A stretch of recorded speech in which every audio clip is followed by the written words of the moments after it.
nous, on connaissait pas du tout le monde de l'immobilier, donc au début, tu te formes. Je pense qu'on a perdu un petit peu de temps. Si j'avais un conseil à donner, c'est d'essayer en fait. Comment tu as fait pour sauter le pas? D'un moment là, c'est bon, ça coche suffisamment de cases, on y va. C'est pas un truc qui compte vraiment pour moi, j'ai l'impression. Je pense que c'était plus vrai une ou deux générations avant nous. C'est quand même plaisant là de se dire que je suis juste en location justement et que si demain je veux bouger, tu le fais plus facilement. Ouais, je suis assez impressionné, tu vois, parce que je m'attendais pas à ce que tu me dises. Parce que la Donc, renégociation, ça implique quoi? Tu rallonges la durée, des trucs comme ça. Ils vont pas juste baisser le taux, j'imagine, c'est pas dans leur intérêt. Ah, c'est une bonne question, ça. C'est vrai que j'ai jamais trop creusé le truc pour voir c'était quoi. La négo en Ouais. elle-même, tu vois. Ouais, faudrait que je vois en fait en général quelles conditions ils demandent. C'est vrai qu'on n'a jamais trop eu le cas. Souvent en fait, les gens qu'on a accompagnés, ils renégocient plutôt l'assurance, tu vois. Ok. Donc ce qui là implique pas forcément de conditions supplémentaires, tu vois. Ok. Mais c'est vrai que renégocier un taux, j'irai creuser et je répondrai à cette C'est question-là. ça tu qui vois. fait l'assurance, je me rends pas vraiment compte là comme ça, mais pour moi, le taux, c'est un impact direct sur les mensualités que tu rembourses tout le temps, tu vois. L'assurance aussi, en vrai. En Mais fait, ouais. on avait quelqu'un qu'on avait accompagné. En fait, en gros, souvent, quand tu passes par un projet IMO, quand tu fais un projet IMO, pardon, la banque te demande de prendre l'assurance emprunteur avec elle, tu vois. Et parfois même les assurances PNO ou MRH avec elle, etc. Sauf que ces assurances, souvent, c'est abusé, tu vois. Et on a déjà eu des cas où tu passes de 130 euros par mois à 35, quoi, tu vois. Ok. Donc c'est Ouais, vraiment des montants, par la diff, ouais. tu vois, c'est vraiment énorme quoi, comme Ouais. montant, tu vois. Ouais. Et à ce moment-là, même nous, il y a des fois, j'ai du mal à comprendre pourquoi eux, ils jouent pas le jeu, tu vois. Parce que là, à ce montant-là, la banque sait très bien qu'à un certain moment, tu vas résilier, tu vois. Pourquoi elle joue pas le jeu, elle descend pas ce montant, au moins tu restes chez elle, tu vois. Ouais. Et c'est vrai qu'il y en a beaucoup qui jouent pas le jeu. Et donc, il y a beaucoup d'investisseurs du coup, qui sont au courant, qui se disent, OK, je vais prendre, et après, je vais... Mais est-ce que c'est pas le même principe un peu où quand tu prends avec ton banquier, tu lui dis oui, je prends la carte, je prends l'option, je prends le truc, le machin.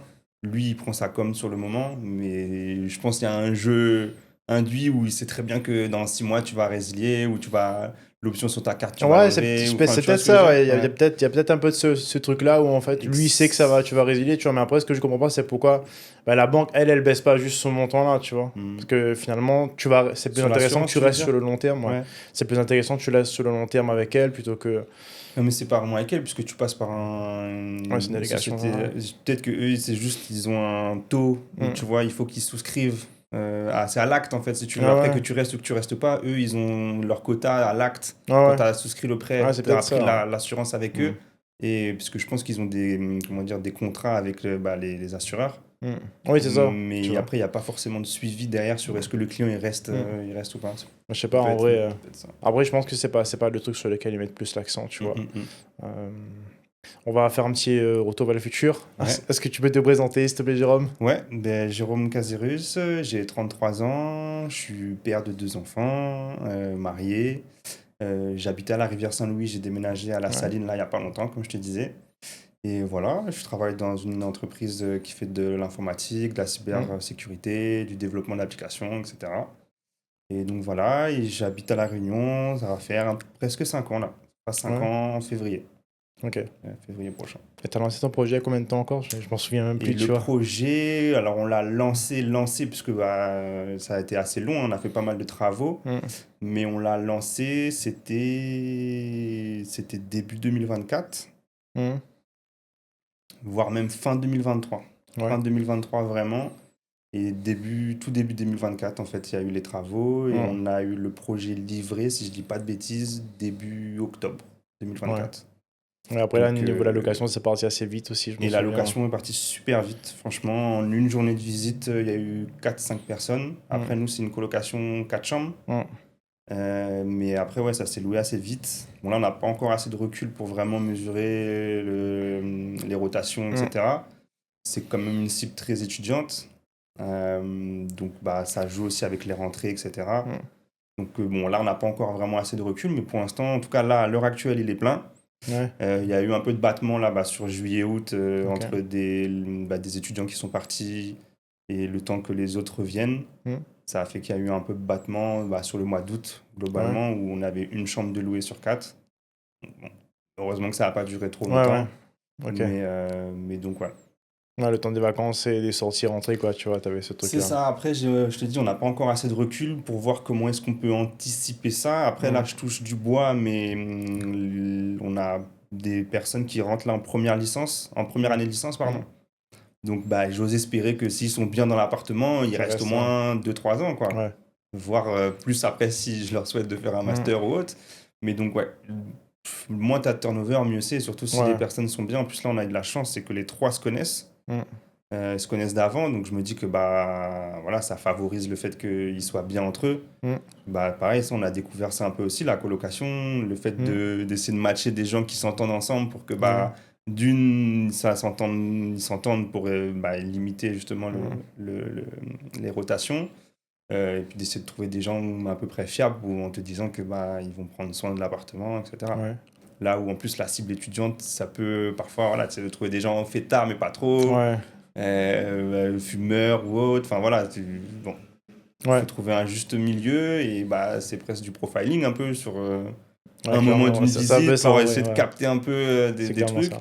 On en a vu où on s'est dit bon, ouais, pas sûr que ça fasse Ouais. le job ou qu'un tel avec un tel ça puisse matcher, bah pas sûr non plus. Mm. Après tu testes, mais pour l'instant franchement on a eu de la chance, on est tombé que sur des personnes respectueuses. Mm. Bah pareil, il y a eu pas mal de va-et-vient déjà et les gens bah, respectent les préavis pour te prévenir que bah, ils vont partir. Ouais. J'ai pas eu de problème avec des paiements de loyer non plus pour l'instant. Ok. Et on a eu 2 3 petits trucs cassés, mais voilà, ça Mm. marche quoi. Franchement, c'est pas. Ouais. C'était quoi, genre, qui était cassé, par exemple, juste pour savoir, à peu Le près? dernier truc que j'ai en tête là, c'est les chaises. Ouais. Super belles les chaises, mais pas super solides. Ah ouais. Ah ouais, il Ouais, faut les revisser et pieds, tout à chaque fois, bah, les... Ouais. c'est au-delà de visser, je pensais que c'était juste ça, mais c'est Ouais. vraiment le pied plié, quoi. Ah ouais, ok, d'accord. Donc, il y en avait un, bon, il faisait je pense à peu près ta taille, tu vois, Mm. un bon 80 mètres 90, Ouais. un peu gaillard aussi. Il m'a dit juste, bah, je me suis assis, la chaise à plier.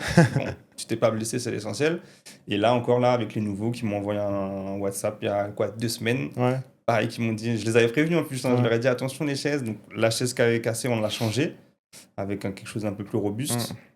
Et c'est là où, ben, même quand tu fais de l'investissement, c'est le juste milieu entre le beau et après Efficace, ouais. et l'efficace. Bah, surtout si là, en plus, par rapport à ta cible, nous, on n'est pas du tout dans comment dire, dans le saisonnier. Ouais. Nous, notre stratégie, tout de suite, ça a été plutôt de viser sur du long terme, quoi. Mm.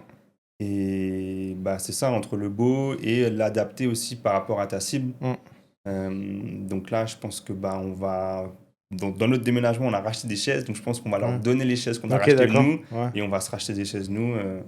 Mais voilà, non, sinon, c'est quoi? Ça va être la salle de bain, Ok. tout ce qui va être un peu au niveau des joints, tu vois, qui noircissent Oui, oui. assez Ok, ouais. rapidement.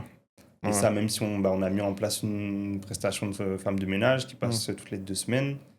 Mais bon, après, Ouais, voilà, je connais faut moi-même dans mes salles changer, de faut bain, entretenir, si ouais. avec l'humidité ici, bah, même si tu as un entretien régulier, la moisissure arrive vite au Ouais, niveau ouais, des faut salles de changer les bain. gens assez souvent. Mais en cassé, non, un truc avec les armoires, le tiroir, le fond du tiroir qui était. Ah ouais, ok, d'accord. On a dû rafistoler un peu avec pas une cheville, mais un petit renforcement, un truc que Ouais. t'achètes à 30 centimes à Leroy Merlin, tu vois. Mais non, sinon, franchement, à part ça, je réfléchis, mais après, ça va être plus être de l'électroménager.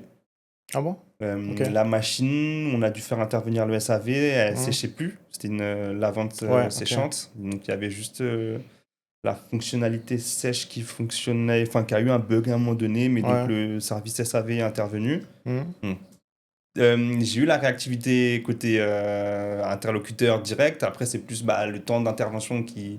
Mais bon, Ouais. ça, c'est indépendant indépendant bah, même bah, j'allais dire du Momanin ou même je suis Du un peu plus le cuisiniste, hein. contact ouais, Ouais. du cuisiniste. Ça, et sinon, bah, il y a eu un aspirateur quand même qu'on a dû racheter. Pourquoi ils ont cassé? Ben, il marchait plus. Ouais. Et garantie, du coup? Ben non, sur celui-ci, il n'y avait pas. Je sais plus pourquoi on n'a pas pu faire jouer la garantie sur celui-ci. Mais donc ça, un rice cooker, enfin je te dis des trucs, c'est Ah ouais. vraiment. Voilà, c'est pas des gros Ah montants en ouais. tout cas, à chaque fois c'est des petits trucs. Semble-t-il, ça paraît être un peu anodin, c'est pas un mauvais Ouais, usage ouais. ou un manque de soins des colocataires. Donc bon, quand c'est comme ça, on chipote pas, on change. Et puis Ouais. voilà. sensibilise un peu en leur disant, les gars... Faites attention quand même. Ouais. Et au tout début, un truc marrant aussi, c'était parce que nous, on a estimé quand même que le meublé était quand même bien fourni, même en termes d'accessoires de cuisine, des trucs comme ça. Mais il y a toujours... Ah, il y a pas... Donc je crois qu'il y avait... Donc attends, il y avait une machine à café, mais il n'y avait pas de bouilloire, par exemple. Oui, vous n'avez pas de bouilloire? Ouais. C'est vrai que les bouillards, en général, c'est pour du saisonnier, tu vois. Tu vois, et des petits trucs comme ça, mais je crois que vous en parlez déjà dans d'autres podcasts où comment dire, les attentes ont évolué. Tu sens que ça monte. Les gens maintenant ont évolué. Ah, même en coloc, tu vois, je m'étais pas rendu compte de ça en vrai, tu vois. Je pense que tout dépend peut-être aussi des profils que tu as dans ta coloc. Mais donc là, bouilloire, je sais plus, qu'est-ce qu'il y avait d'autre, mais des petits trucs où on leur a dit. En vrai, vous abusez un petit peu. Le bien, il est meublé tel qu'il est meublé. Si tu veux t'acheter une bouilloire, rien ne t'empêche d'aller t'acheter ta bouilloire et tu repartiras avec après, tu vois. Bon, il y a des trucs qu'on a plus ou moins, entre guillemets, cédé. Il y a des trucs qu'on a acheté. Il y avait une bouilloire, je sais plus s'il y avait un autre truc, je sais plus c'est quoi. Bon, après, c'est le locataire. Et s'il ose te demander, il te demande. Après, rien ne t'empêche d'accepter ou pas. Mais des petits trucs comme ça au début, bon, maintenant, a priori, il y a plus de raison que ça arrive parce que tout est déjà en place. Et voilà, mais... tu as fait ton rodage et tout. Là, normalement, on commence à être... Et ça roule, quoi. Il y a des gens, tu sais, les gens ont du mal à se rendre compte de ça, c'est que, en fait, peu importe, même si tu mets des locataires qui sont corrects, même si tu mets des bons profils de locataires à l'intérieur, un projet, il est endommagé dans le temps, en fait. Quand tu mets en location un projet, il va s'abîmer, tu vois. Forcément. Que ce soit la coloc, que ce soit la longue durée ou la courte durée. Encore plus en courte durée, parce que les gens, en fait, ils arrivent avec leur valise, tu as beaucoup de rotation, etc. Tu vois. Il y a pas longtemps, en fait, on a une de nos décoratrices qui a revisité, en fait, un projet qu'on avait livré et tout, par hasard, en fait, tu vois. Et elle m'envoie quelques petites photos, elle m'a dit, c'est complètement abîmé de partout, tu vois, c'est dégueulasse, il y a des chiens dans l'appartement, tu vois, c'est quoi ça?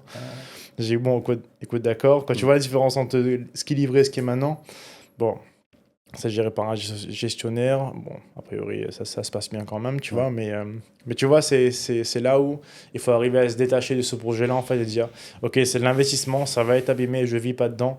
Donc, ça ne va pas être entretenu comme moi, je l'aurais fait. Mais ça tourne quand même, tu vois. Il faut juste vérifier est-ce qu'il n'y a pas trop de dégâts quand même. Et, j'avais une question pour toi sur les locataires, tu vois, quand tu fais de la coloc. Tu disais que tu essaies de matcher un peu les profils pour que ça se passe bien. Comment tu arrives à faire ça? En fait, comment tu fais ça, tu vois? Comment tu dis, on va essayer de faire en sorte que ces deux-là, on dirait que ça ne matche pas, tu vois? Ouais, j'ai pas vraiment de science exacte, hein. Ça reste du ressenti, vraiment. C'est plus comment tu vas ressentir les personnes, sur la personnalité. Mais encore, je te dis, c'est sur un échange, la visite, elle dure quoi? 20 minutes déjà, c'est déjà long, je trouve. Donc en 20 minutes, il y a eu des échanges avant, ça va être sur la manière dont la personne s'exprime. Est-ce que c'est à peu près clair? Tu es là pour combien de temps? Enfin, quel est le projet, quoi, en fait? Donc, en fonction de dont la personne va te partager un peu comment elle voit les choses, tu arrives un peu à sentir le truc.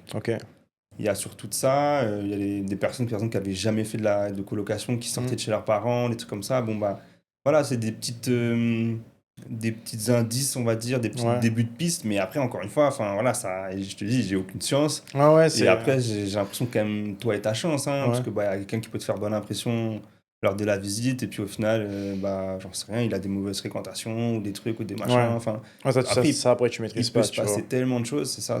Tu maîtrises pas. Parce que j'avais eu quelqu'un au téléphone il y a pas si longtemps que ça, qu'on avait accompagné, pareil, c'est une colocation à Saint-Denis, tu vois. Et il me disait justement, il y avait un certain moment où tu avais un locataire qui ne s'entendait pas du tout avec le reste, en fait, et ça, il me disait, en fait, toute la colocation tournait pas rond, tu vois. Dès qu'il y en a un où ça ne matche pas, exactement. Et ça fout le bordel, tu vois. Et il m'expliquait aussi que il avait du mal à. C'est difficile, en fait, enfin, j'allais dire doser, tu vois, mais de savoir, en fait, si ça va matcher ou pas, tu vois. C'est toujours un jeu où, écoute, on va essayer, on verra, quoi, tu vois. C'est ça. Mais non, puis les profils sont tellement différents. Il y a des gens qui sont en études, il y a des gens qui travaillent. Alors là, je crois qu'on a que des étudiants sur les 4, là. Mais avant, donc, j'ai eu un mix étudiants et jeunes travailleurs. Donc, tu vois, des gens qui vont travailler dans la restauration, donc qui vont avoir des horaires en décalé, puisque au final, on a une salle de bain pour les 3 chambres, et il y a une chambre qui a déjà sa salle de bain. Donc, pareil, ça, sur les rotations un peu, c'est à eux de trouver la bonne organisation pour le temps des douches, etc., etc. La cuisine, pareil. Mais non, ça, honnêtement, c'est un peu toi et ta chance. Sur la première rotation, il y avait 2 personnes qui se connaissaient. Donc, pareil, ça, Alors, ça peut être un avantage comme peut-être un désavantage, parce que ça peut faire aussi un petit groupe et ils ne calculent pas trop les autres. Ou au contraire, ça fait que y a quelque chose qui se crée. Honnêtement, après, c'est peut-être aussi toi en tant que propriétaire, parce que donc nous, on est quand même relativement investi Ouais. dans le suivi. On a un groupe WhatsApp avec eux. Ok. Oui, vous Euh, gérez vous-même en fait votre on projet. gère Ouais. nous-mêmes. Ouais. On s'est dit au début, on s'est dit, ouais, est-ce qu'on est capable de le faire? Parce que bah, on est quand même déjà bien pris par nos travails Mm. respectifs, les deux marmailles, la case, Ouais. et puis tes trucs, voilà, tes loisirs à toi et tout. Ouais, On le s'est quotidien, dit, tout. ça peut être consommateur de temps. Bon, là, en plus, on était à la rivière, la coloc, elle est au tampon, mais donc là, en plus, à la saline, bah, tu Ouais. rajoutes quand même une petite logistique de déplacement. Mais donc, oui, on s'est dit, bah, on démarre, on gère nous, et si vraiment, c'est un jour, ça devient compliqué, trop consommateur de temps, bah, on verra pour passer par une agence, une Mm. conciergerie, je ne sais pas. Mais donc, le fait que ça soit des colocs, généralement, c'est des bails qui sont quand même relativement longs. Mm. Donc, je me dis que j'ai pas logiquement à intervenir de manière Ouais. régulière. Ce sera vraiment plutôt Mm. ponctuel. Donc, on a un petit groupe WhatsApp. Déjà, il y a tout le suivi. Ensuite, quand on leur annonce qu'ils sont pris, j'ai un petit mail déjà prêt. Ok. Puis, tu essayes de mettre un peu de lien, quoi. Que c'est pas, enfin, qu'ils Mm. voient que c'est pas une agence, quoi. C'est un propriétaire. Ouais, On ouais. est des êtres humains et qu'il y a une relation qui se crée, entre guillemets. On ne devient pas amis, mais il y a une Ouais. relation qui se crée. Le WhatsApp, je leur dis, bah voilà, si c'est notre mode de communication, s'il y a une urgence, vous pouvez m'appeler. Mais sinon, on passe par le WhatsApp. Ouais. Et après, bah, en vrai, dès qu'ils te sollicitent, si toi, tu es assez réactif, derrière aussi, ils sentent que, bah, ok, t'es pas très loin, tu vois. Ouais. T'es disponible s'il y a un besoin. Et je pense que c'est ça aussi qui peut faire que, bah, au final, tu arrives à créer un peu un Mm. petit, Petite relation ouais, avec un eux, espèce ouais. de petit cocon, Ouais. ils se sentent bien, Ouais. et après, bah, ça favorise le fait qu'ils prennent soin du Mm. truc. Après, donc nous, je te dis, il a été livré en octobre 2024, donc quand ils arrivent, ils sont tous, et je me rappelle, même nous, quand Ouais. vous nous avez montré le truc, on s'est dit, mais attends, est-ce qu'on vivrait pas ici tellement le Ouais. truc, il est propre? Donc c'est ça aussi où, bah, par contre, tu vas voir tout de suite, effectivement, dès qu'il y a un truc un peu sale ou un truc qui est Ouais. abîmé, bah, tout de suite, ça sort. C'est pour ça, je comprends quand tu me dis, bah, il faut accepter que c'est pas chez toi. Donc oui, Ouais. le truc va vieillir. Ils vont potentiellement pas en prendre aussi soin que toi tu l'aurais fait, mais c'est le jeu. Mm. Mais Mais donc, ouais. tu vois, il y a un truc super intéressant que tu as dit juste avant, c'est que, en fait, c'est. Attends, je réfléchis à comment formuler le truc, tu vois. Mhm. Je sais plus comment formuler le truc. Oui, il y a des fois, je perds le fil comme ça, tu vois. On parlait de coloc. Et j'ai perdu le fil là. Mhm. Toi, ça c'est les aléas, C'est tu moi vois. qui suis parti trop loin. Du direct, tu vois. Non, mais en Ouais. fait, c'est super intéressant, tu vois. Il y a Mhm. beaucoup de trucs que je dis, ça, c'est super intéressant comme sujet et tout. Sur le fait de gérer toi-même, combien de temps, c'était ça ma question. Mhm. C'est combien de temps actuellement tu penses que tu prends, tu vois, sur ton projet à le gérer, tu vois. Au tout début, forcément, ça prend un peu plus de temps parce que bah, Ouais, tu mets tes petits templates entre guillemets en place, ouais. tes petites mécaniques aussi. On s'est fait un Google Mm. Drive par exemple avec euh, par un dossier par locataire avec tous ces Mm. documents, tous ces trucs, etc. Comme ça, on a tout bien classé. Quand le locataire est parti, je mets un petit hold devant, clac, je l'archive, Ouais. etc. Donc tout ça, le temps que tu le mettes en place. Après, aujourd'hui, ça tourne et je te dis, bah, il y a des entrées, il y en a pas non plus tous les Mm. mois, heureusement, donc ça bouge pas. Donc là, à aujourd'hui, je pense que si je prends, allez, peut-être 1 heure dans le mois, c'est grand max, quoi. Ah ouais? Ouais, Ouais, donc c'est franchement. vraiment léger en fait en termes de Ben, suivi. franchement, et pourvu que ça dure, mais pour l'instant, ouais, ils nous sollicitent vraiment de manière très très ponctuelle. Ouais. Euh, et ça va être, ouais, je te dis, non, c'était un peu avant Garance, quand il y a eu pas mal de pluie, là, on a eu Ouais. le petit dégât des eaux. Donc en fait, ça va être vraiment, mais bon, ça, tu peux pas l'anticiper, mais il y a des Mm. moments où bah, peut-être que ils vont te solliciter un peu plus, et là, ça va te Mm. prendre beaucoup plus de temps sur une semaine en concentré. Mais je dirais, ouais, si je passe 1 heure de temps dans le mois à m'occuper de Mm. ça, et c'était pas des freins, mais c'est une des craintes qu'on avait, Mm. en se disant, ah ouais, mais ça va forcément nous prendre beaucoup de temps, etc. Et au final, bah, pas tant que ça pour l'instant. Mm. Pas tant que ça. Ok, bah, ça va, c'est ça. En fait, c'est ça, j'aime bien savoir, tu vois, Mm. concrètement pour les gens qui gèrent eux-mêmes, Mm. quel temps ça représente, tu vois, dans pas longtemps, on va faire un événement. Mm. Et tu vois, il y a des gens qui, parfois, surestiment le temps qu'ils vont passer lorsque Mhm. c'est la longue durée, mais qui sous-estiment lorsque c'est la courte durée, tu vois, Mhm. sur le temps passé. Et plus ça va, en fait, plus le meublé entre la longue durée, donc colocation, et la courte durée, en fait, on voit des corrélations, comme par exemple sur sur la qualité, en fait, quand tu fais de la location courte durée, les gens s'attendent à de plus en plus de prestations d'hôtellerie limite, quoi. Ouais. Ils montent en gamme. Et là, du coup, je me rends compte, d'après ce que tu me dis aussi, c'est que c'est la même chose pour la colocation, tu vois. Ils s'attendent à... Plus ça va et plus ils s'attendent à avoir d'équipements et Ouais. et de prestations, tu vois. Et, et qu'aussi sur la courte durée, ce qui est important, surtout qui est mis en place par pas mal de propriétaires, de gestionnaires, par exemple, ils le font sur les villas, c'est que il me disait, on travaille pas mal de gestionnaires, tu vois, en conciergerie, qui me disent, en fait, lorsqu'ils voient quelqu'un en face, même si c'est un gestionnaire, hein, en fait, ça crée du lien humain, tu vois, et du coup, ils ont tendance à prendre plus soin du bien dans lequel ils sont, que ce soit appartement, villa, tu vois. C'est ça. Donc, c'est important de garder ce lien-là. Par contre, il faut faire attention parce que souvent, les locataires peuvent prendre le dessus, tu vois. Ou ben, tu te retrouves tout le temps à gérer tous les petits bobos, en fait. Dès qu'il y a une ampoule qui grille, en fait, tu cours des yards, etc., tu vois. J'avais une petite question pour toi, Jérôme, là-dessus. Je m'en souviens lorsqu'on avait lancé ce projet-là, tu vois. On s'était eu au téléphone, tu m'avais expliqué un petit peu ton projet. Déjà, je m'en souviens, la vision était super claire. Tu savais déjà ce que tu voulais, etc. Tu avais le budget, tu savais quel apport il fallait, tu avais la stratégie en tête. Comment déjà tu as défini tout ça, tu vois? Comment tu es arrivé à ce résultat-là de cet appel? Alors déjà, je suis pas tout seul. Hein. Ouais. Moi, dans ma tête, c'est vraiment en fonction de mon équipe avec ma femme. Et en fait, Immo Malin, là, notre rencontre, en fait, pour moi, c'est la conclusion aussi de beaucoup d'années de réflexion. En fait, Ok. en vrai, on aurait dû passer le pas de l'investissement immobilier, en vrai, depuis plusieurs années. Et plein de concours de circonstances qui ont fait que, mais l'immobilier, véritablement, on a commencé à s'y intéresser en 2017, à peu près. Ok. Et tu vois, c'est qu'en 2023, au final, qu'on achète. Donc oui, en 2023, la stratégie, elle a été déchiquetée, détaillée dans tous les sens, etc. Donc oui, à ce moment-là, on savait exactement ce qu'on voulait. On savait très bien que on voulait pas du saisonnier, justement. On savait qu'on voulait plutôt un... Bon, après, c'est le contexte dans lequel on était, où de toute façon, on n'aurait pas forcément pu acheter un plus petit logement, parce que le discours par rapport au banquier, c'était que c'était notre résidence principale. Oui. Donc, Ok. si on lui disait on prend un studio, il allait Ouais. dire un peu bizarre. Mais dans nos stratégies, de toute façon, c'était ça. C'était diviser, on va dire, et potentiellement, justement, s'il y avait des travaux à faire, etc., pour englober. Donc là, typiquement, on a acheté un T4 qu'on a transformé en T5. C'est ça. Et donc nous, c'était la stratégie, c'était ça, c'était optimiser justement la surface de l'appartement pour maximiser du coup la rentabilité. Et quelque part aussi, il y avait cette notion de diviser le risque. Parce que demain, si j'ai de la situation où j'ai eu un blanc entre des rotations de colocataires, j'avais quand même une chambre qui était louée sur les 4. Bon, ça payait pas, ça remboursait pas toutes les mensualités, mais quelque part, ça limitait le risque quand même. Que si tu as une famille qui part et tu n'arrives pas à louer ton bien pendant 2-3 mois, c'est tout ton loyer qui disparaît, quoi. Donc il y avait cette notion-là aussi de partir là-dessus. Mais donc oui, la stratégie, quand je t'ai contacté, elle était déjà bien rodée. On savait exactement ce qu'on voulait. Effectivement, on savait à peu près le montant, l'apport dont on aurait besoin. Et on avait déjà plus ou moins projeté les mensualités que ça nous ferait, même si, je t'ai dit, en 2017, les taux, ils n'étaient pas à 4,5 du coup.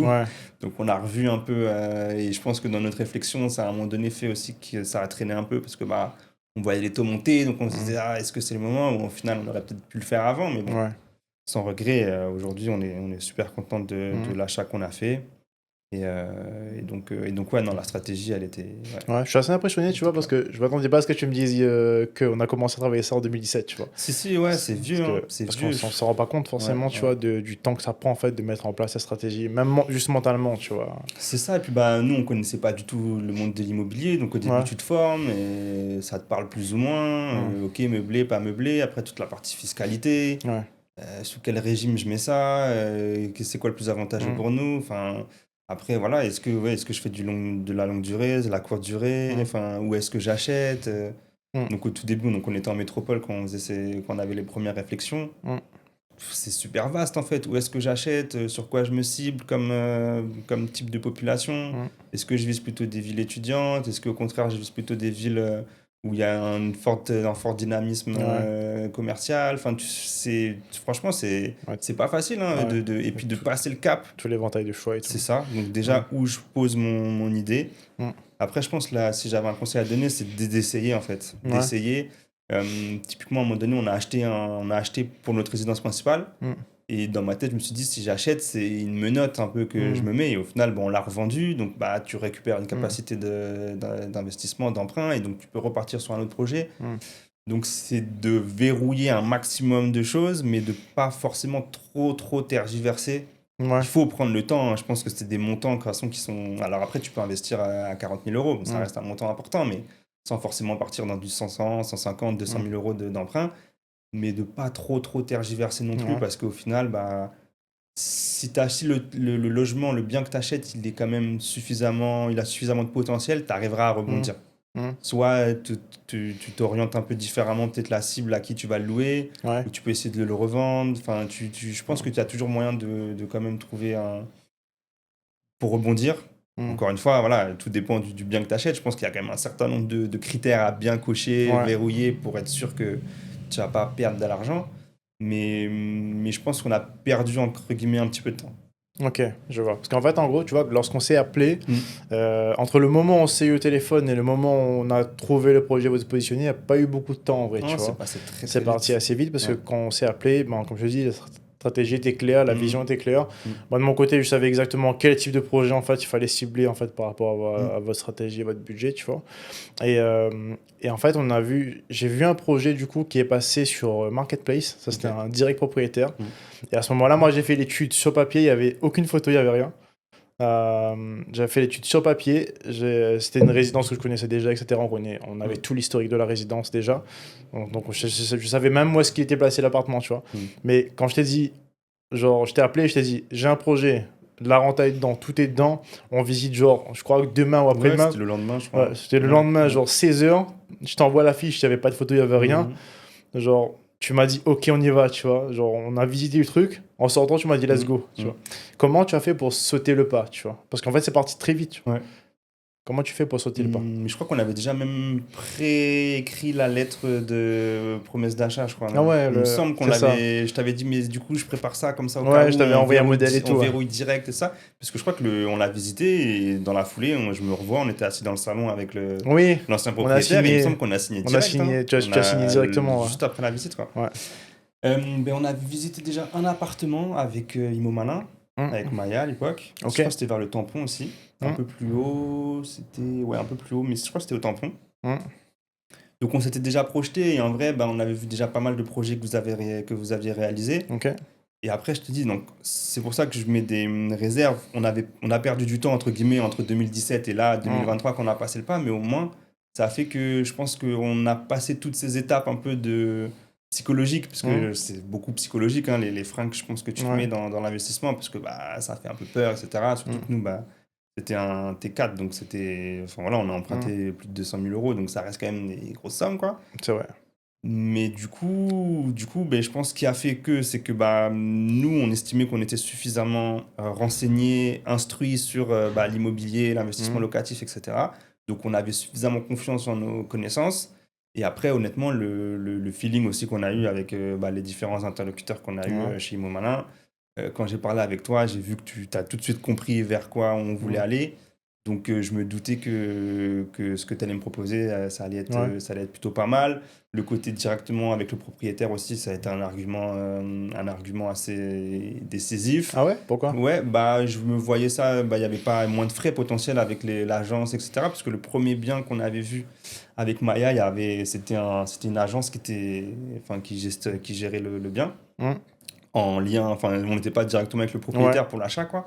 Donc moi, dans ma tête, c'était un intermédiaire en moins. Logiquement, ça fluidifie quand même l'affaire, quoi. Le fait que vous aviez déjà fait des projets dans cette résidence-là, ça met en confiance. Ça veut dire qu'effectivement, vous connaissiez les lieux, même toute la partie avec les entrepreneurs, etc. Donc, ils connaissent, tu vois, parce que parfois, tu peux prévoir un travaux et tu commences à casser le mur, tu vois que le mur, il y a un truc, ça va pas. Enfin, tu as toute cette zone un peu de découverte. Là, le fait que vous avez déjà fait des projets dans la résidence, ça a verrouillé encore un peu plus, ça mettait un peu plus en confiance. Et puis même après, l'appartement lui-même, il était dans son jus, clairement. Mais je trouve que tu projetais quand même assez bien sur le potentiel, la vue. Donc, 7e étage, que t'avais une petite vue sympa, la vue, elle est incroyable, et ça joue beaucoup. Sachant que, je digresse un peu, mais du coup, justement, il y a plusieurs projets dans la résidence. Du coup, ça veut dire aussi qu'il y a beaucoup d'offres. Il y a beaucoup de demandes aussi, mais il y a quand même aussi beaucoup d'autres. Donc, ça veut dire, dans ma tête aussi, je m'étais dit, ah oui, ça veut dire qu'on va être quand même, entre guillemets, en concurrence avec d'autres propriétaires. Donc, et clairement, le fait que là, sur les 3 là, qui sont arrivés récemment, le même jour où ils ont visité le logement, ils ont visité au 4e. Et donc, nous, on est au 7e. Et les prestations sont relativement similaires. Le projet avait été livré pareil un peu avant moi, mais pas suffisamment longtemps pour qu'il y ait vraiment une différence de neuf, tu vois, de perception du neuf dans le logement. Mais ouais, 3 étages de plus, tout de suite, tu as une vue un peu plus dégagée, lumineux. Enfin voilà, ça joue aussi. Ça, et puis le propriétaire aussi, hein, on en revient un peu à l'humain. C'est un truc moi je l'ai senti, je le sentais bien, j'ai eu un feeling avec le vendeur qui avait son histoire, voilà, son papa qui est arrivé au tout début dans la résidence, au moment où la résidence a été construite, lui il l'a repris, là voilà il voulait partir, enfin voilà, c'est comme si un sentiment d'alignement de planète, tu vois, si on parle un peu dans le cosmique, mais on en vient là un peu, mais je te dis, je pense que c'est la maturité de la réflexion depuis 2017 à aujourd'hui. La mise en confiance avec vous aussi dans l'accompagnement qui était proposé. Parce que je pense que c'était ça aussi qui pouvait faire peur sans l'accompagnement. Parce qu'on avait le truc je t'ai dit, de faire de la division, mais donc qui impliquait des travaux. Mais qui dit travaux, qui dit il faut sonder, benchmarker les entrepreneurs à qui tu fais confiance, etc. Et là, tout ça, ça vous était délégué. Donc... tu as réduit le risque au maximum en fait. C'est ça, le même bien, mais sans l'accompagnement d'Imo Malin, peut-être qu'on aurait pris peut-être encore 1 an, 2 ans de plus, tu vois, je sais pas. Donc pour moi, c'est vraiment le séquencement de toutes ces étapes-là, de la première réflexion là à 2017 jusqu'à 2023 qui nous a amené à bah oui, le pas, il s'est passé, on l'a passé super vite. Si tu regardes juste cette fenêtre-là, mais si tu regardes, c'est pour ça, tu vois, que ça paraissait très court, parce que je dis en fait, à partir du moment où on s'est appelé, du moment où on a visité, genre t'as eu un appel, une visite, une offre, c'est parti, tu vois. Non mais pas forcément, tu vois, parce qu'il y a des gens en fait qui sont, souvent je remarque que c'est les entrepreneurs, ça, tu vois. Enfin, moi j'ai fait ce lien-là, après je sais pas, on va vérifier dans le temps, tu vois. Mais souvent je me rends compte que les entrepreneurs, donc c'est souvent des gens en fait qui sont prêts à prendre plus de risques. La notion de risque. Ils prennent moins de temps à réfléchir. Ils disent ok, ça rentre à 70% dans mes frais. Bon, donc on y va, quoi, tu vois. Après on va peaufiner sur le tas, tu vois. Et c'est pour ça que je me posais la question. Je me demandais qu'est-ce qui fait que tu avais sauté ce pas-là, parce que je sais que c'est un pas assez difficile, tu vois, à sauter. Et il y a déjà des gens qui nous suivent depuis longtemps. Quand je dis depuis longtemps, c'est depuis la création du moment là, tu vois. Et qui ont un projet à peu près défini, qui ont un budget qui est largement dans ce projet-là, tu vois. Sauf que du coup, même s'ils visitent des projets avec nous qui sont déjà, qui sont entre guillemets tout cadrés, on a tous les éléments dans des résidences qu'on connaît et où on a déjà fait des projets, ils sautent pas le pas, tu vois. Ils sautent pas le pas, en fait, ils se positionnent pas, donc ces projets-là partent avec d'autres personnes, tu vois. Et c'est pour ça que je te pose la question aujourd'hui, tu vois, c'était pourquoi, qu'est-ce qui fait que tu as sauté, tu m'as répondu, tu vois, qu'est-ce qui fait que tu as sauté ce pas-là, quoi, tu t'es dit, ok, c'est bon, là c'est le moment où je bouffe ma fesse et j'y vais, quoi, tu vois. Parce que finalement, il n'y a pas de, il faut prendre une décision c'est une décision, après, ouais, je te dis là, je pense que c'est la maturité de la réflexion, un alignement de planète, une mise en confiance aussi des personnes qui nous accompagnaient, le bien en lui-même. Et puis ouais, de se dire, en vrai, on avait déjà depuis quelques années ce sentiment de dire, en fait là, qu'est-ce qu'on attend ? C'était un sujet de discussion qui revenait quand même régulièrement avec Iris. Et ouais, on se disait, mais qu'est-ce qui nous freine là ? Pourquoi on n'a pas encore passé le pas ? Donc là, je pense qu'on s'est dit aussi à un moment donné, allez, au bout d'un moment là, c'est bon, ça coche suffisamment de cases, on y va. Ouais, je vois. Et j'avais une petite question pour toi, du coup, là, c'est un peu plus sur ta vision perso, tu vois, parce que tu me disais que tu avais acheté une résidence principale. Vous avez acheté une résidence principale que vous avez revendue ensuite, tu vois. Et j'ai discuté avec, pareil, quelqu'un qu'on avait accompagné à l'époque, qui vient de revendre sa résidence principale. Et lui qui me disait, en fait, il est un peu comme moi. Moi, tu vois, j'ai pas encore acheté ma résidence principale, mais j'ai déjà en tête les plans, tu vois. Je sais exactement qu'est-ce que je veux où ça, quelle taille de pièces, je sais exactement le clic que je veux quand j'allume la lumière, tu vois. Donc vraiment, tous les trucs sont déjà dans ma tête et sur plan, quoi, tu vois. Et lui, il avait fait ça, tu vois. Il a tout mis en place. Et à la fin, il me dit, tu vois, que en fait, c'est bien, mais finalement, en fait, tout ce budget-là que j'ai mis, là, il a revendu. Il m'a dit, je préfère voyager, tu vois. Et il se rend compte que, en fait, ça, c'est super important pour lui. Mais voyager, ça encore plus. Donc, il a fait le choix, en fait, de dégager ça. Ouais. Et moi, ça m'a changé un petit peu ma vision de la résidence principale aussi, tu vois. Parce que je me suis toujours dit que je voulais ma résidence principale, poser, je sais où est-ce que je veux, etc. Et finalement, je me dis, je sais pas si finalement, j'ai l'impression que si un jour j'arrive à ce stade-là, je vais l'acheter. Ouais. Et je vais rester, ça va m'ennuyer, je vais la dégager, tu vois. Ouais, ça va t'emprisonner, entre guillemets, dans un truc. Ouais, j'ai un peu peur de ça aussi, tu vois, que ça m'emprisonne, parce que tu vois, j'ai envie de bouger, en fait, j'ai envie de voir plein de choses ailleurs. Et je suis plus du genre, tu sais, j'aime pas quand je bouge, j'aime pas bouger 2 semaines, tu vois. J'aime bien quand je vais ailleurs, je reste 4, 6 mois, 1 an, en fait, dans des pays pour voir vraiment, pour vivre vraiment à cet endroit-là, quoi, tu vois. Donc, c'était quoi ta réflexion, toi, à ce moment-là, sur la résidence principale, en fait Alors, la résidence principale, c'est un cas un peu particulier. On a acheté dans le neuf, donc on a acheté sur plan, et du coup, on avait un prêt à taux zéro. C'est ça qui a fait qu'à un moment donné, puisque notre stratégie, depuis 2016, parce que donc, l'appartement, là, celui-ci, on l'a acheté, je crois que c'était en 2020. Je dis pas de bêtises, c'était en 2020. Et au final, on est resté dedans à peine 6 mois, parce qu'en 2021, on était là, tu vois. On est resté, même pas 1 an, on est resté 8 mois, je crois, 8-9 mois dans cet appartement, alors qu'on l'a attendu presque autant de temps, parce qu'il était sur plan.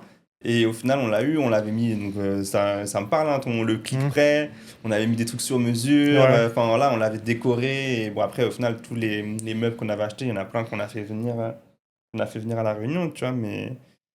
Pour moi, là, après, ton idée de résidence principale, c'est pas impossible que ça se fasse. Et après, rien ne t'empêche de la mettre en location, tu vois.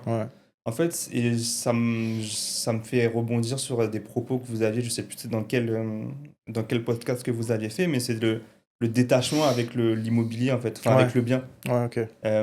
Donc là, encore plus pour de l'investissement locatif, mais tu vois, au final, même pour une résidence principale, je pense qu'on en aura une un jour. L'objectif, c'est ça. Mais là, d'essayer quand même de continuer d'investir.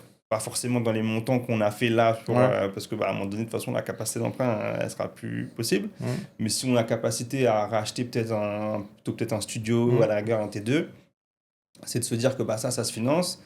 Et demain, selon ce que la vie peut t'amener, soit t'en revends un, ou tu peux avoir un apport à un moment donné pour X ou Y raison, et à ce moment-là, tu te positionnes sur ta résidence principale.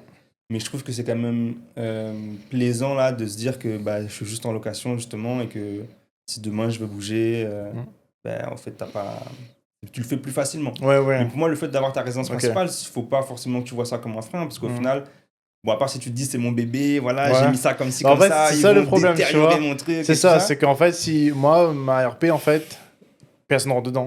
Tu rentres pas, c'est à moi, tu rentres pas dedans, mon gars. Tu vois, mais je sais que ça, j'ai aussi l'impression là ça va être un gros jouet, quoi, tu vois. Genre, je vais rester 2 ans dedans. Est-ce que ça va pas te lasser au final Parce qu'en fait, moi, en vrai, je vois grand. Même souvent, ma compagne me dit ça, elle m'a dit tu abuses. Parce qu'en fait, en gros, tu vois, moi, je vois déjà, tu vois, ma résidence principale est en dessous de ma salle de sport, tu vois. Donc, la salle de sport, cinéma là, c'est ça.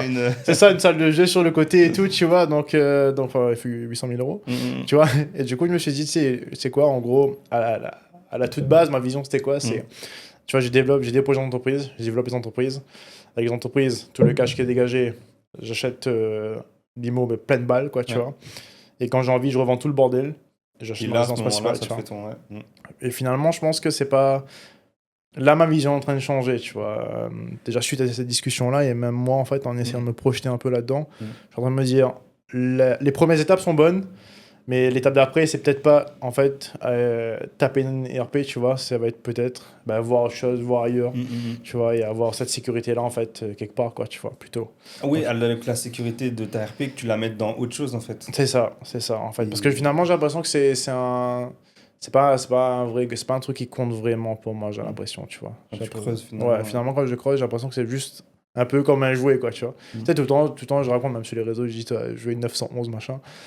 Ouais, j'en veux une, tu vois, mais quand tu l'auras au final. C'est un jouet en fait, tu vois, t'as envie de jouer avec, tu vois. Tu peux en louer une pour 2 semaines, tu te fais kiffer et après voilà. Je me posais la question de ça aussi, tu vois. Je parlais avec un pote il y a pas longtemps là, qui me dit ce gars, j'ai eu, je sais pas, 30 bagnoles, tu vois, et j'achetais à chaque fois. Et finalement, ça me coûte trop cher. En fait, maintenant, j'en loue une, tout le monde se fout de sa gueule parce que il paye une voiture 4 000 euros 2 semaines. Il me dit, ouais, mais après, je la dépose, je ne c'est pas à moi et je ne perds pas d'argent, tu vois. Finalement, c'est peut-être pas con, tu vois. À réfléchir. En tout cas, je pense que c'était plus vrai 1 ou 2 générations avant nous, où tu avais vraiment cette logique de, on achète l'RP et après on verra. Alors Ouais. que nous, je pense qu'on est plutôt dans une logique de on investit et la RP, ça sera peut-être plus qu'on aura 45, 50, Ouais, ok. où tu auras fait peut-être un peu ce que tu as à faire, même si tu peux toujours voyager, tu peux toujours faire ça à n'importe quel âge, hein, c'est pas la question.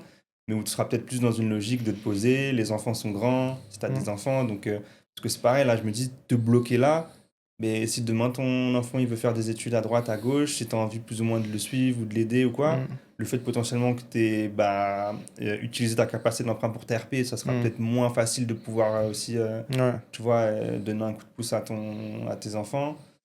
Donc ouais, moi, la résidence principale, pour l'instant, je l'envisage. Enfin, on ne l'envisage pas là tout de suite. Je pense qu'on a une idée claire de ce qu'on veut, mais qui peut au final aussi changer dans le Ouais, temps, hein, tu dans le vois. temps. Mais on se dit que ce qu'on veut pour notre résidence principale, aujourd'hui, de toute façon, on ne peut pas se le permettre. Ouais. Et on se dit plutôt que l'objectif, c'est de se constituer un patrimoine qui nous permettra demain d'obtenir la résidence principale Ouais. qu'on veut, au degré d'exigence qu'on Ouais, ouais. veut, avec les, tu vois. Ouais. Donc tu utilises un peu les cartes que tu as en main justement pour construire ça plus C'est tard et ça. Moi, plus je vois tard, plus soit ça tu comme ça. revends, etc. Ouais, ouais. Parce que c'est vrai que là, en fait, vu le revenu que tu as par rapport au crédit, tu arrives à amortir pas mal de monde. Tu arrives à amortir assez facilement en fait, Ça va. sans trop. Ouais. En fait, même si tu vois, souvent aujourd'hui, enfin, il y a quelques temps, tout le monde parlait de cash flow, cash flow, cash flow. Et finalement, le cash flow, ça ne va pas dire grand chose. Pourquoi je dis ça? Parce que la renta, c'est intéressant. Le cash flow, ça l'est beaucoup moins Ouais. parce que lorsque tu fais un projet, enfin, je prends un exemple totalement bidon, tu vois. Admettons que tu as, je sais pas, 1500 euros de revenus, d'accord? Tu as un crédit de 1000 euros et tu as des charges de 500 euros. Donc, en vrai, le projet, le cash flow est de 0, tu vois. Parce que du coup, sauf que demain tu payes cash le projet, t'as pas le crédit de 1000 euros. Donc t'as un cash flow de 1000 euros, tu vois. Et en fait, ça veut rien dire. La renta finale est la même parce que tu as acheté le même montant. Peut-être que tu as pas les frais de banque, etc. Mais en fait, pour moi, c'est pour ça que la notion de cash flow est ridicule, en fait, parce que ça dépend en fait de ce que tu mets en fait en apport aussi. Et il y a des gens qu'on a accompagnés qui peuvent payer cash et qui passent par un emprunt parce qu'ils vont utiliser le levier bancaire, parce qu'ils veulent économiser la trésorerie, etc. Tu vois. Donc c'est intéressant d'avoir plutôt la rentabilité plutôt que le cash flow. Tu vois. À l'époque, c'était super intéressant lorsque tu avais des taux à 1,2. Tu vois. Ça. Maintenant, c'est fini les taux à 1,2. Tu vois. Je pense que ça a été ça ne un reviendra pas. frein aussi sur pas mal de projets qu'on a pu voir passer. Parce que justement, on se disait, mais en fait, on se dégage pas suffisamment de cash flow et on était un peu trop focus là-dessus. Ah ouais, ok. Et après, voilà, c'est ta réflexion qu'il faut que tu fasses un peu évoluer.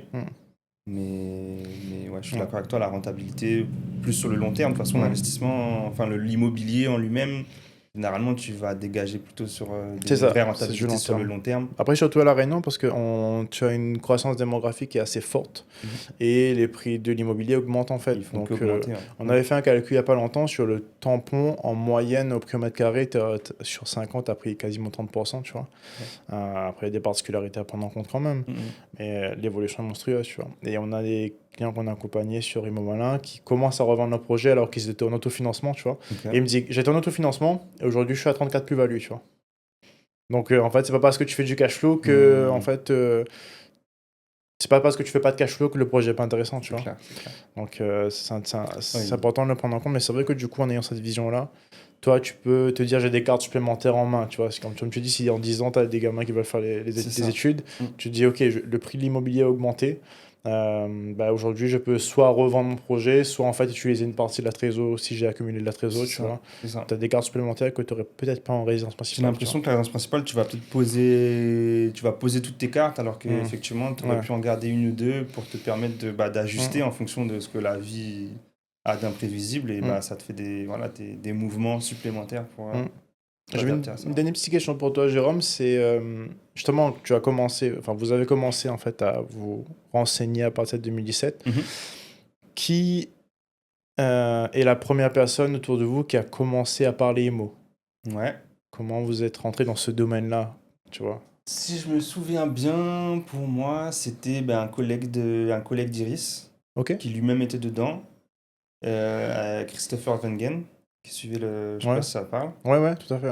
Et donc c'était au tout début, du coup 2017, je crois qu'il commençait un peu sur les réseaux. Je sais pas exactement quand il a commencé, mais j'ai l'impression que c'est plutôt les débuts. Et en fait, il nous parlait de ça, et en fait, c'est comme ça qu'on a commencé à regarder. Et c'est pour ça que même au tout début, on était plutôt sur des immeubles de rapport, ce genre de choses, tu vois. où donc on est un peu la stratégie finale là, où c'est plutôt des gros montants, mais tu divises les risques parce que tu as plusieurs locataires. Et ouais, pour moi, c'est lui qui nous a vraiment mis dedans, parce que si je regarde au niveau, même les parents, etc., mon père, je sais qu'il a acheté un appartement en Martinique pour de la défisque, mais il n'y a pas forcément eu ce partage de dire ah, mais vous devriez faire ça, etc.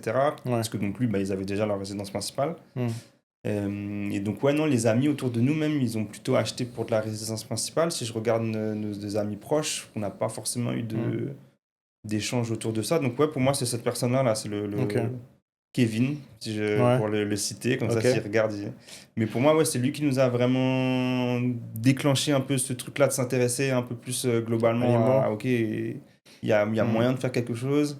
Cette notion de, tu as une capacité d'emprunt là qui dort, et si tu l'utilises pas, en vrai, elle dort, elle sert à rien, alors que tu peux faire quelque chose avec. Et donc, c'est là-dedans qu'on a commencé à faire les premières formations, à se renseigner, faire des premières conférences, des webinaires, des trucs comme ça. Et là, après, petit à petit, tu rencontres des gens. Ok, donc c'est ça le premier pas du coup, conférence, webinaire en fait, essayer d'en apprendre plus. C'était avec l'équipe genre Van Gainman ou t'as plusieurs... Non, celui dont je me rappelle vraiment, c'était l'équipe de Christopher. On avait acheté une formation, donc il te donnait accès à un certain nombre de documents, de webinaires justement filmés. Parce qu'il avait fait lui, il est du côté de Nice, il avait fait un événement du côté de Nice, mais qui était filmé, où il donnait des cours. Tu avais plein de documents papier aussi pour concrétiser un peu tout ce qu'il disait. Et pas mal de tips, etc. Et c'est vraiment ça qui nous a enclenché. Et bon, après, la vie a fait que ça s'est pas concrétisé à ce moment-là, tu vois, mais c'est de là où on a commencé à accumuler tout ce savoir, quoi. Je vois. Quand vous avez lancé votre projet, tu avais les taux qui remontaient en flèche, tu vois. Et ça vous a pas freiné? Ça nous a pas freiné dans le sens où on s'est dit ils finiront bien par baisser à un moment donné. En fait, et je crois que c'est peut-être aussi une discussion avec toi qui m'a conforté là-dedans, c'est que oui, le taux est haut là à l'instant T, mais tu peux quand même acheter. Ok, ça te fera des mensualités un peu plus hautes, donc peut-être que la capacité d'emprunt, tu aurais pu prendre 250, tu vas prendre que 200, mais déjà avec 200, tu peux déjà faire quelque chose en vrai, et rien ne t'empêche, voilà, dans la discussion qu'on avait au tout début, là, dans 5-10 ans, de renégocier ton taux et tu repars, mais au moins, tu as quand même fait quelque chose, en fait. En fait, même si les taux augmentent, ça n'empêche que ta capacité d'emprunt, elle est là, et que tu ne l'exploites pas, en fait, si tu attends indéfiniment que les taux finissent par redescendre, quoi. Et cette notion de les taux, ils étaient à un moment donné juste pas normaux que ça soit aussi bas, en fait, et que oui, ceux qui en ont profité à ce moment-là, ils sont chanceux, tant mieux pour eux. Mais toi, ça t'empêche pas de te lancer, même si les taux, ils sont un peu plus hauts, mais si tu regardes sur l'échelle, ça reste des taux normaux. Ça reste des taux normaux, en fait, finalement, tu vois, à ce tarif. Pour moi, c'est vraiment psychologique aussi, en fait. Et je reprends le truc où tu disais, des gens qui vous suivent depuis longtemps, qui n'ont pas passé le pas, je leur souhaite de le passer, mais peut-être que ça reprendra encore 10 ans de plus pour qu'ils le fassent. Mais je pense que c'est vraiment un cheminement personnel, entre guillemets, ou en couple si tu achètes à deux, etc. Mais faut qu'il y ait le déclic, en fait. Et le déclic est à part toi, ou la vie qui peut faire que tu as le déclic, ou une rencontre, une discussion. Mais il faut que ça vienne de toi, en fait. Après, le déclic, je pense que tu le crées, en fait, en se disant, vas-y, on se bouge le cul, en fait. Tu vois. Parce qu'il y en a qui l'attendent, tu vois. Et en fait, tu vas attendre longtemps, frérot. C'est ça. Tu vois, ce déclic-là, tu vois. Dernière petite question pour toi, ce serait, si tu n'avais pas acheté l'IMO, qu'est-ce que tu aurais acheté à la place, tu vois? Honnêtement, je sais pas. Je sais pas parce que tous les trucs de crypto, tout ça, je suis pas dedans. Enfin, la bourse, pareil. Je vois, mais je serais incapable. Ou en tout cas, ça m'intéresse pas. Déjà, l'immobilier, il y avait un attrait. C'est quelque chose qui m'intéressait, tu vois. Des émissions, genre même déco, ou acheter un appartement, ou des trucs comme ça. Là, ça me parlait. L'immobilier, déjà, de toute façon, ça nous parlait. Donc, naturellement, on est venu vers ça. Si c'était pas de l'IMO, honnêtement, je sais pas. J'aurais pas acheté des montres, j'aurais pas acheté des voitures, j'aurais pas su, quoi, et ça m'intéressait pas non plus de me renseigner là-dedans. Donc, ouais, non, franchement, à la rigueur, ça aurait été une entreprise, tu vois, un truc de service ou un truc auto-entrepreneur. Mais bon, l'investissement, je veux dire, en termes de temps, c'est différent, quoi. Tu t'investis dans ta boîte. Là, moi, l'intérêt que je voyais, c'était tu as un investissement en temps ponctuel au moment des recherches, de l'achat, etc. Et après, le truc roule plus ou moins, où tu as de l'investissement en temps ponctuel pour faire les aléas de la vie de ton projet, mais qu'après, le truc, en fait, il se gère, quoi. Il s'autofinance, il se gère, et toi, ça te dégage du temps. En fait, c'était cette notion-là aussi, d'avoir du temps. Et parce que ça reste la chose qui a le plus de valeur, au final, c'est ton temps, tu vois. Donc, ouais. Je pense que c'est une bonne conclusion. Merci beaucoup, Jérôme, pour ton retour d'expérience. Et écoute, on se croise rapidement sur on reste en contact. Projets. Yes. Merci d'avoir écouté ce podcast. Si le contenu t'a plu et si tu veux en apprendre plus sur l'immobilier, abonne-toi. D'autres épisodes sont à venir et ils sont diffusés tous les 15 jours sur la chaîne.